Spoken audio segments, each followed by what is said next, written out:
Hello tout le monde! Aujourd'hui, on se retrouve pour une nouvelle présentation d'un deck Yu-Gi-Oh! Mais avant tout, je voulais vous souhaiter une très bonne année à tous et à toutes.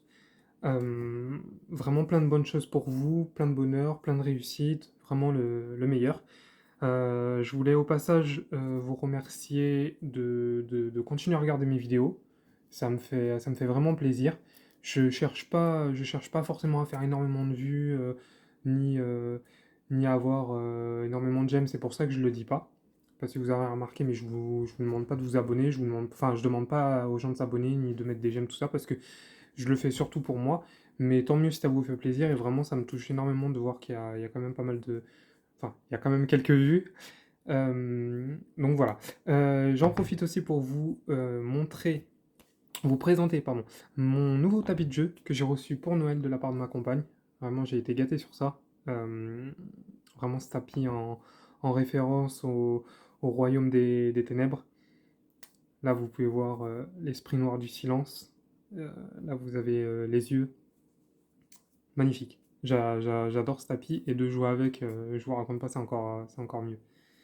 Je vais rajouter. Enfin, ma compagne va rajouter, parce que du coup, c'est elle qui fait le montage. Ma compagne va rajouter en fin de vidéo une photo plus large pour que vous voyez vraiment le rendu. Le deck que je vais vous présenter aujourd'hui, c'est mon deck Cyber Dragon. Un deck commun. Vraiment, c'est pas le Cyber Dragon de l'époque où on jouait avec tout l'archétype, genre comment il s'appelle? Cyber Phoenix. Non, non, celui-là, c'est vraiment le Cyber Dragon actuel. Alors, pour commencer, moi je joue seulement deux floraisons, parce que 3 je trouve que c'est trop dans mon deck. Après, je vais sûrement rajouter une troisième à un moment ou à un autre, mais là, honnêtement, deux floraisons, c'est largement suffisant. Deux Jizukiru, euh, pour profiter, comment dire, déjà de dégager un monstre un peu encombrant, un peu gênant, comme un exécuteur, une baronne, un dragoon, ça peut être pas mal. Et sinon aussi pour l'envoyer au cimetière, avec l'effet de... comment il s'appelle? Chimératech, le dragon du carnage, voilà. Je regardais à côté, désolé. De Cyberdragon Vière. Euh, voilà, rien à dire sur ça. C'est cette carte qui s'invoque spécialement si un Cyberdragon est sur le terrain. Non, si vous invoquez, pardon, normalement ou spécialement Cyberdragon, vous pouvez invoquer spécialement cette carte. Donc ça permet de faire pas mal de choses. C'est sympa. En plus, il y a son petit effet d'augmentation de 500 points d'attaque et de défense pour chaque Cyberdragon. C'est quand même pratique.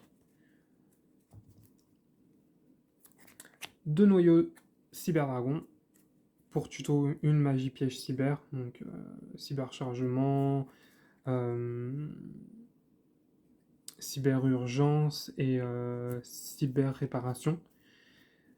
Donc c'est quand même pas mal. Avant je jouais débordement en carte piège, mais j'ai préféré changer ça. Et, euh, et voilà. Rien à dire de plus là-dessus. Deux Airs pour pouvoir l'envoyer aussi au cimetière grâce au dragon du carnage et avoir son effet, ou alors simplement faire une fusion, une link, n'importe quoi. Parce que son effet, c'est que si cette carte est envoyée au cimetière, on peut ajouter un autre cyberdragon depuis le deck ou la main, ou le cimetière à la main, pardon. Je crois qu'elle a... Ouais, c'est ça. Si cette carte est invoquée spécialement, vous pouvez faire devenir le niveau de cette carte 5. Donc c'est quand même pas mal. C'est pour ça que j'ai une Monster Reborn et un Rêve System. C'est pour pouvoir surtout avoir ce petit effet bonus de cette carte, de la mettre en niveau 5, de faire noyau et Cyberdragon Infini juste après. Moi, je joue 3 acheteurs parce que son effet est quand même très très pratique. défausser un monstre, invoquer spécialement cette carte, et si un cyberdragon est dans le cimetière, on peut le reborn. Désolé, c'est mon chat à côté. Du coup, on peut le reborn, voilà, et du coup faire une petite fusion, faire pas mal de choses. Donc, moi, je le joue en 3 fois. Je trouve ça très bien.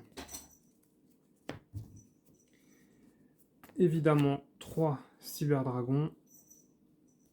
Là, évidemment, on est complètement obligé de jouer 3 cyberdragons.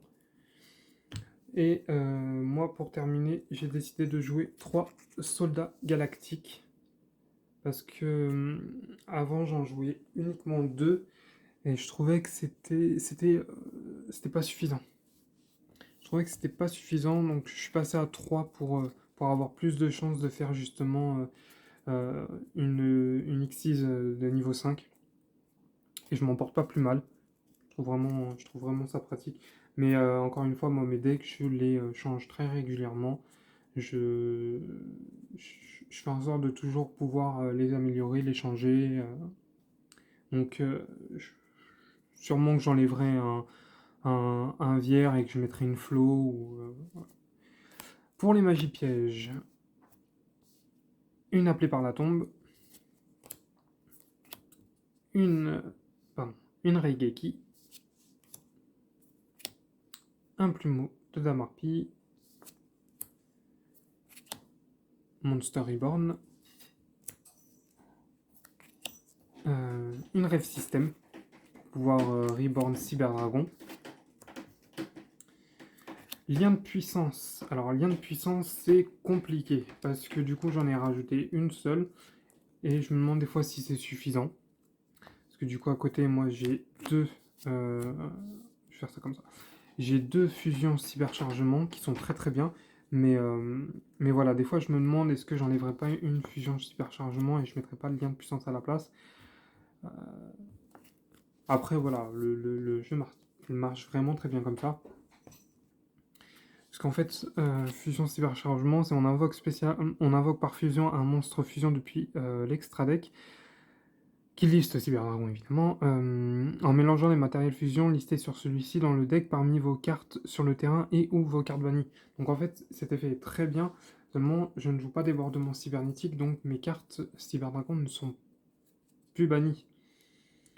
Donc c'est juste pour ça que j'hésite. Mais encore une fois, je change très régulièrement mes decks, donc si ça se trouve, je reviendrai sur un débordement cybernétique, et il y aura tout le potentiel pour cette carte-là. Alors pour ceux qui connaissent pas débordement cybernétique, si je me rappelle bien de son effet, c'est en gros on bannit. Alors je me rappelle plus si c'est sur le terrain ou le cimetière, mais en gros on bannit des cyberdragons et pour les cartes qui sont bannies, on détruit des cartes. Je crois que c'est ça exactement son effet. En gros. Donc c'est pour ça qu'en cyberchargement, on peut profiter pleinement de son potentiel avec débordement. Fusion en surcharge, j'en ai mis 2 parce que c'est quand même très très pratique. Et en plus, je dis n'importe quoi parce que fusion en surcharge bannis. Mais en fait, ce qu'il faudrait, c'est que je joue d'abord fusion en surcharge, que je bannis les cartes et qu'ensuite je passe sur la fusion cyberchargement. Et après, c'est rarement arrivé que je tire les deux et que je puisse faire cette combo-là. Mais c'est vrai que c'est possible de faire ça. Usine de cyber-réparation, j'en ai mis que 2 parce que j'ai 3 cyber-urgences et je trouvais ça largement... je trouvais ça largement suffisant d'avoir 5 cartes tuto déjà. En plus, celle-là, il y a une contrainte, c'est qu'il faut que Cyberdragon... Mince. Il faut que Cyberdragon soit soit dans le cimetière pour pouvoir utiliser usine.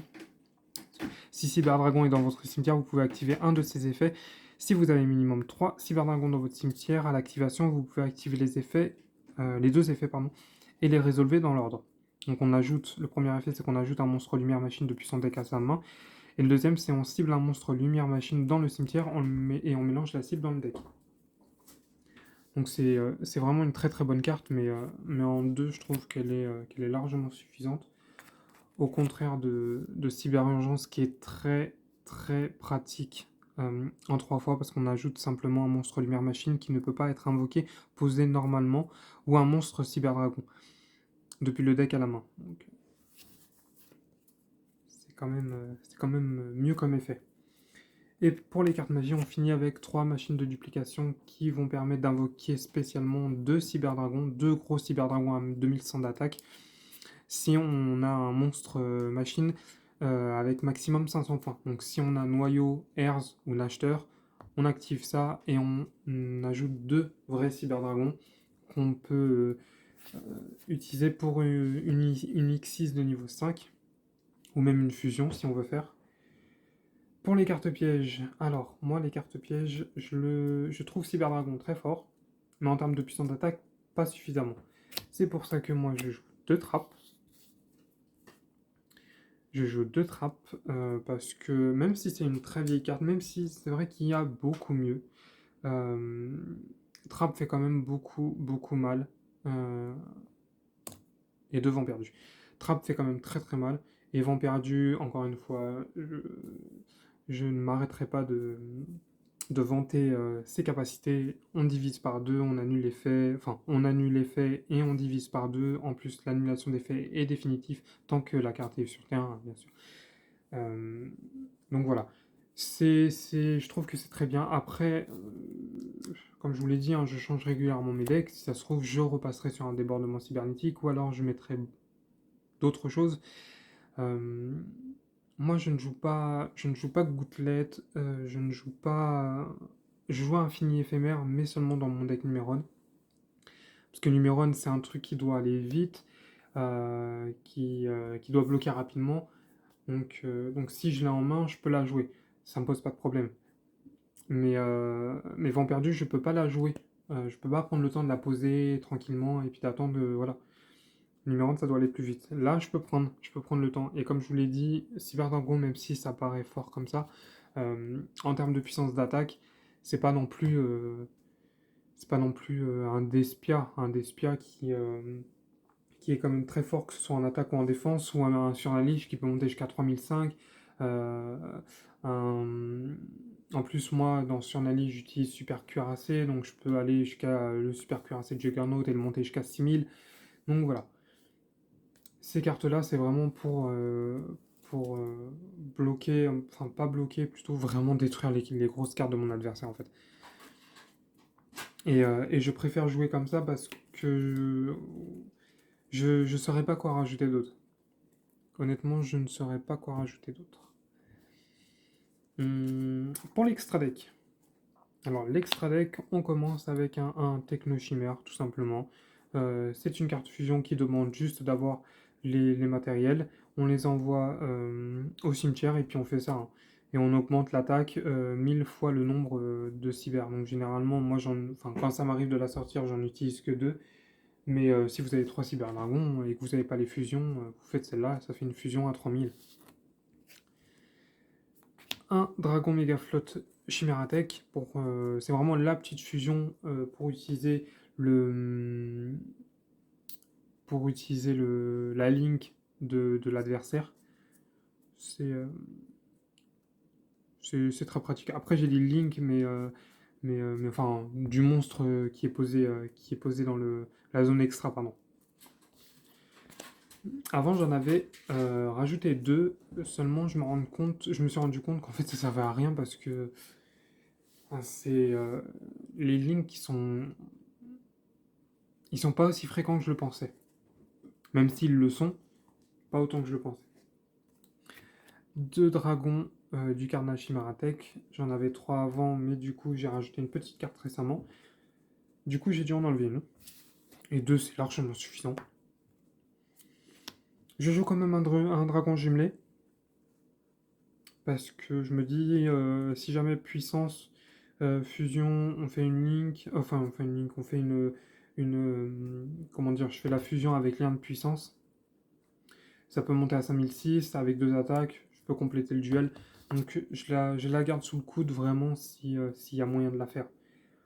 Mais évidemment, deck Cyberdragon, on va privilégier surtout Nova et Dragon Infini. Alors, pour ceux qui ne connaissent pas, je vais quand même expliquer un peu. Alors, Nova, c'est un cyberdragon. Je vais peut-être... Est-ce que si je fais ça, c'est mieux? Désolé pour le petit flash à côté. Alors, voilà. C'est un cyberdragon qu'on va euh, invoquer en utilisant deux matériels, enfin deux monstres machines de niveau 5 comme matériel. Et ça va nous permettre de... alors son effet est très bien, hein, je l'utilise rarement parce que je veux garder des matériels pour infini, mais son effet est très bien quand même, c'est... hop, une fois par tour, vous pouvez détacher un matériel X6 de cette carte, puis cibler un cyberdragon dans votre cimetière, invoquer spécialement la cible. Une fois par tour, durant le tour de chaque joueur, vous pouvez bannir un cyberdragon depuis votre main ou face recto, depuis votre zone carte monstre jusqu'à la fin, cette carte gagne 2100 d'attaque. Si cette carte en votre position est envoyée à votre cimetière par un effet de carte de votre adversaire, vous pouvez invoquer spécialement un monstre de fusion de type machine depuis votre extra deck. Donc ces effets sont quand même très très bien. Mais moi généralement je fais Nova et j'enchéris directement avec Infini. Donc c'est pour ça que j'ai deux Nova, deux Infini, parce que un c'est pas suffisant. Honnêtement, il suffit que l'un soit détruit. Donc voilà. Et Infini est une baronne, hein, on va dire ça. Une fois par tour, vous pouvez... Non, ça, ouais. Si une fois par tour, vous pouvez... Mince, excusez-moi. Voilà. Une fois par tour, lorsqu'une carte... Voilà, j'y étais plus. Une fois par tour, pardon. Lorsqu'une carte ou un effet est activé, en effet rapide, on peut détacher un matériel de cette carte et annuler l'activation. Et si on fait, on détruit la carte. Voilà, c'est une baronne, tout simplement. Même si non, parce que la baronne, c'est une fois par tour, mais une seule fois. Euh, Mais par contre, son autre effet est quand même très très sympa. Une fois par tour, vous pouvez cibler un monstre en position d'attaque face recto sur le terrain, attachez-le à cette carte comme matériel. C'est très très fort. C'est vraiment très très fort. Infini, c'est juste énorme. On peut ajouter des matériaux, pardon, pour pouvoir augmenter son attaque, mais aussi pour pouvoir avoir toujours quelque chose euh, à retirer pour pouvoir annuler un effet de monstre ou un effet de magie piège. C'est quand même très très fort. Du coup, moi je joue Infini et je joue aussi Durandal. Durandal qui a aussi son petit effet de blocage. Euh, une fois par tour, en effet rapide, on peut activer un de ces effets. Alors, lorsqu'un effet de monstre est activé sur le terrain ou lorsqu'une carte magie normale ou piège normal est activée, on peut détacher un matériel de cette carte. L'effet activé devient détruisez une carte magie piège contrôlée par votre adversaire. Donc voilà, c'est super. Encore mieux quand on a Infini Durandal sur le terrain. C'est vraiment très sympa. Pour les links, Salamangrande. Alors j'utilise Salamangrande et Liancouribo. Je vais le descendre un peu parce qu'en fait je me rends compte que on voit pas énormément. Voilà, je vais faire ça. Donc du coup, Salamangrande et Liancouribo, c'est pour pouvoir envoyer comment dire, Heirs, Noyau ou Nacheteur au cimetière avec ça, et puis ils ont quand même un petit effet sympa, mais c'est surtout pour envoyer Heirs au cimetière et puis pouvoir activer son effet de tuto une carte Cyberdragon. Et pour terminer, justement, la carte que j'avais ajoutée, enfin que j'ai ajoutée récemment, c'est Jäger, qui à l'époque coûtait, enfin il y a encore quelques mois coûtait une dizaine d'euros, maintenant qui est passé à 3-4 euros, ça dépend chez qui vous la prenez. Donc voilà, cette carte qui est quand même très très puissante, c'est une ligne qui se fait avec deux cyberdragons, enfin deux monstres machines, pardon, dans un cyberdragon. Le nom de cette carte devient cyberdragon tant qu'elle est sur le terrain ou dans le cimetière. Durant chaque battle phase, si cette carte n'a pas déclaré d'attaque, en effet rapide, on peut cibler un monstre machine qu'on contrôle avec minimum 2100 d'attaque. Le reste de ce tour, le monstre gagne 2100 d'attaque et de défense. Après, il n'y a pas de dommage, mais bon, c'est surtout pour pouvoir anticiper une éventuelle attaque de l'adversaire ou alors de détruire un gros monstre. Donc, avec Zeiger, on gagne en puissance dans ce deck-là. C'est quand même mieux avec lui. Mais du coup, de le créer, alors ça nous permet une alternative si on n'a pas de quoi faire enfin Nova, du coup infini, ou Durandal. Ça nous permet quand même de pouvoir faire quelque chose de pas mal. Du coup, Soldat Galactique pour pouvoir faire ça, et Cyberdragon.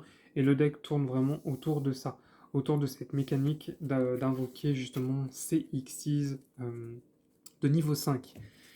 C'est un deck très sympa à jouer, très puissant, enfin très puissant, qui a quand même son petit truc à lui, mais c'est pas un de mes decks préférés. Parmi tous ceux que j'ai, c'est pas un de mes decks préférés, même s'il il est super à jouer, hein. Mais c'est pas un de mes decks préférés parce que je trouve qu'il manque quand même soit de la puissance dans les magies pièges, soit dans les monstres en fait, tout simplement. C'est pas comme un... Alors, le prochain deck que je vous présenterai, c'est... Enfin, les prochains decks que je vous présenterai, c'est des decks qui ont beaucoup plus de puissance, autant par leurs effets que par leurs attaques. Vous verrez ça. Mais ça reste vraiment un deck fun à jouer, surtout que je l'ai changé il y a pas longtemps. Enfin, il y a pas longtemps. Il y a quelques mois quand même. Mais avant, j'avais un pur Cyberdragon, hein, avec Cyberdragon, enfin Cyber Phoenix. Voilà, vraiment le Cyberdragon de Zen. Je vous laisse là-dessus, j'espère que ça vous a plu, et prenez soin de vous, et on se retrouve pour de prochaines vidéos. Ciao tout le monde!